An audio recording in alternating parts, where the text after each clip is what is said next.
Nous sommes très heureux de vous recevoir pour la 21e séance du prix du livre du village, de l'élection du prix du livre du village de Céreste. Marion et moi, nous allons vous faire une courte présentation, un rappel des 5 livres qui ont été choisis et distribués dans les paniers chez différents commerçants.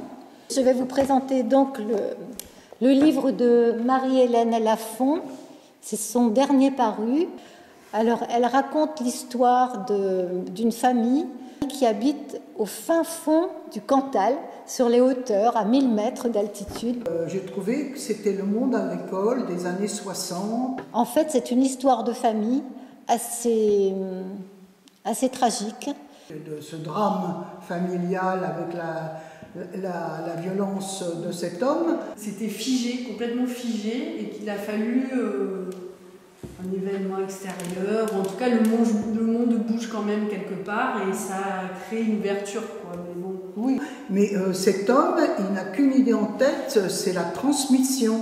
Garder ses terres, agrandir ses terres.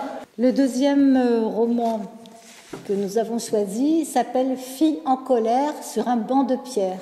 Il est écrit par Véronique Ovaldé. Là aussi, ça parle de famille, mais alors dans une toute autre ambiance.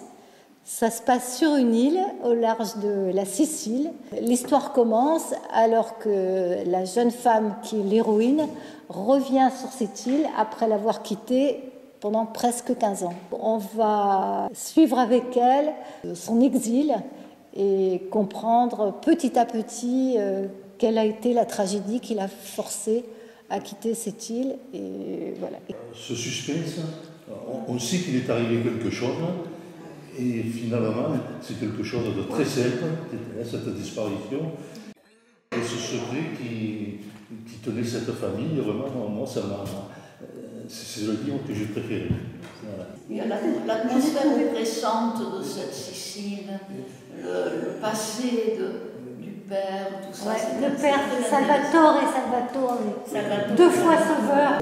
Je vais commencer par celui de Christian Astolfi, de Notre monde emporté. Dans ce court roman, Christian Astolfi évoque les chantiers navals de la Seine, mais il n'évoque pas que cela, c'est-à-dire qu'il parle d'une génération de personnes qui vont se trouver confrontées à la perte de leur emploi, qu'ils vont essayer de garder très très fortement en eux, et en même temps, avec le problème de l'amiante, ceux qu'ils veulent garder à tout prix et ce qui leur fait du mal. Après, c'est l'histoire du noir au début. Un noir qui se jette à l'eau par désespoir. Mais ces noirs-là, moi, dans ma tête, ils y sont depuis toujours. Je les ai vus, je ne travaillais pas au chantier à l'époque, mais dans la ville, ils étaient là, mais habillés vraiment en guenilles. Le moment que j'ai préféré, c'est le jugement de l'amiante. Mais quand on arrive sur le cas de conscience que se posent ces gens qui ont empoisonné leurs copains, qui ont empoisonné le monde, qu'il y a eu un procès, et il n'y a pas de responsable.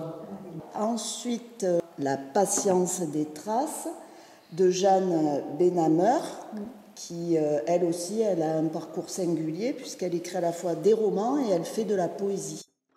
Et dans ce roman, La patience des traces, d'ailleurs le titre est poétique, par ailleurs, dans ce roman, ça part d'un bol cassé. C'est un homme, un matin, qui fait tomber son bol, qui se brise. Et c'est un peu le déclencheur d'une remise en question, puisqu'il est psychanalyste.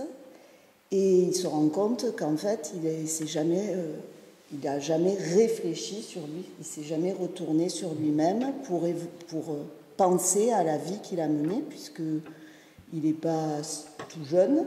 Et il va décider de partir, d'aller au Japon, d'aller dans un endroit très reculé du Japon, où il va redécouvrir cet art. C'est le kintsugi, je crois.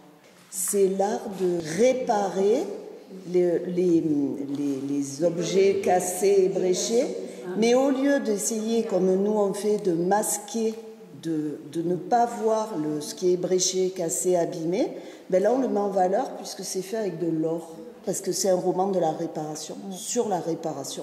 On ne masque pas les fêlures du passé parce qu'elles sont très profondes. On les remet en valeur parce qu'elles marquent à vie. En fait. Et c'est un livre de douceur, de sagesse, de sérénité, à côté de tous ces livres de violence, de machin, de famille, de trucs.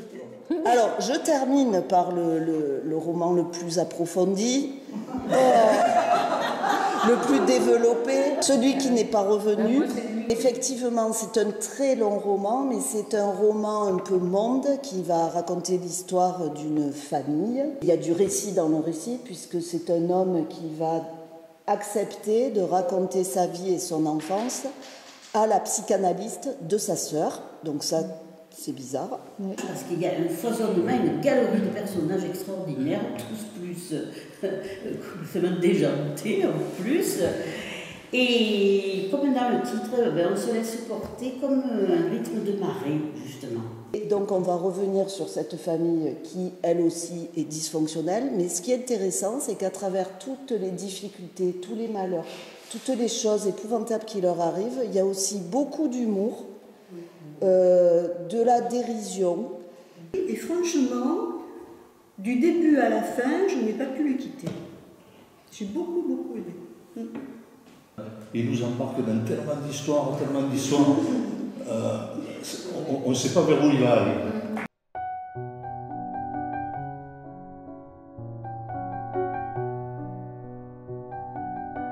Alors, le premier, donc le livre du village, c'est De notre monde emporté de Christian Astolfi.